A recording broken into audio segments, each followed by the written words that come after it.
The Clarke possesses tons of artifacts here at the museum. Everything from pieces such as axes, saws related to the timber industry of Humboldt County, to photographs representing just about any topic that you can think of. The room that we're sitting in is Nelis Hall, the indigenous wing of the Clarke. Now, this room is filled with one of the most amazing collections of Pacific Northwest Native American basketry and regalia here on the West Coast.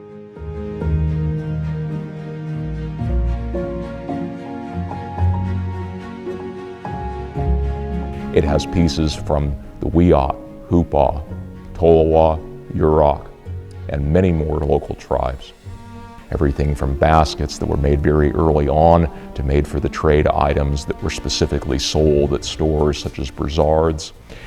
We do have an incredible treasure trove of what my buddy Jim Garrison always likes to say, which is, I've got your grandma's stuff.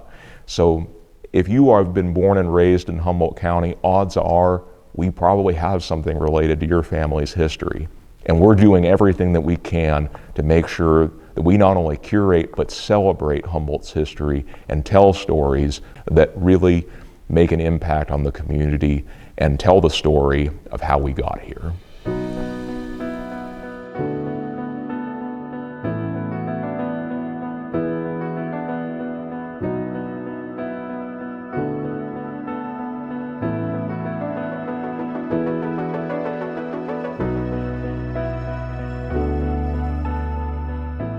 Textiles such as uniforms, quilts, you name it, it's all here.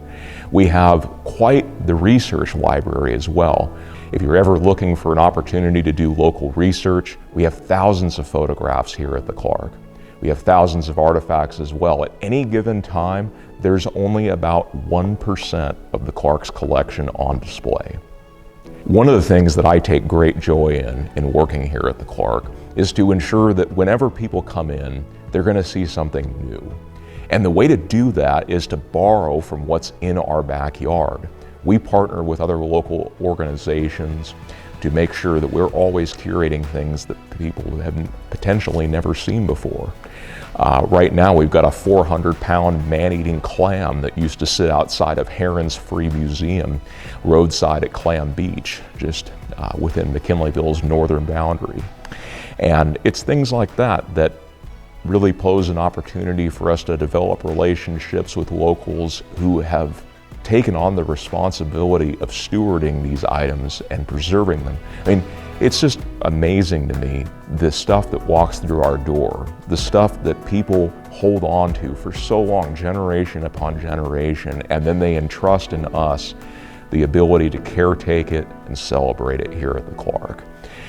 No one owns any of the things that are here.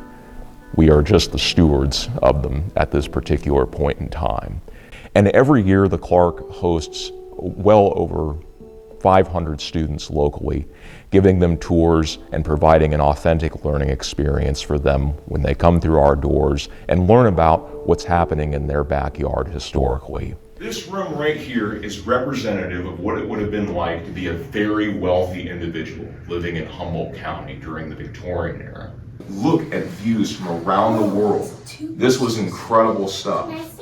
Normally you would just have to look at a typical picture, but this was able to get it to a point where you fully immerse yourself in the scenes from around the world.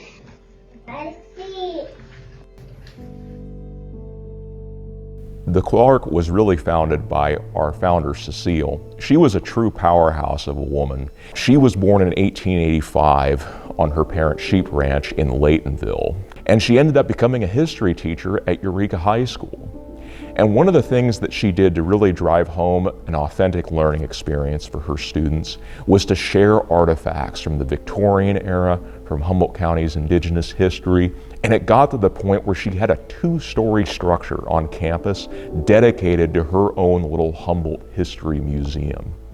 So when her parents passed away, she came into a very large inheritance with the sale of that ranch in Laytonville. And opportunity reared its head, and that came in the form of the Bank of Eureka and the Savings Bank of Humboldt County building, built in 1912, being put up for sale in 1958. And she did. She actually bought the bank, and she opened up Humboldt County's oldest and largest historical museum, which has been open since 1960.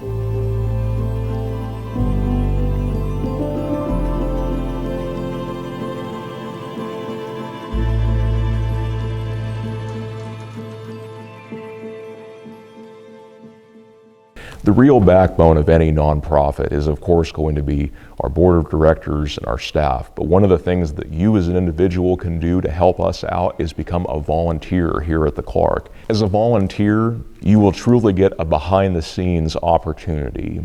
And when we are getting ready for the curation of exhibits, you will get a hands-on experience at being able to work directly with our collections.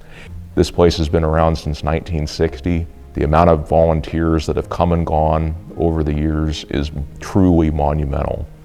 And we are only here today because of the actions of those that preceded us. We operate on a donation basis. We're an organization that is only as strong as the supporters that come through our door, visit us, make donations, become members of the museum. And if we want to be able to have this institution be around for decades to come, we need additional support.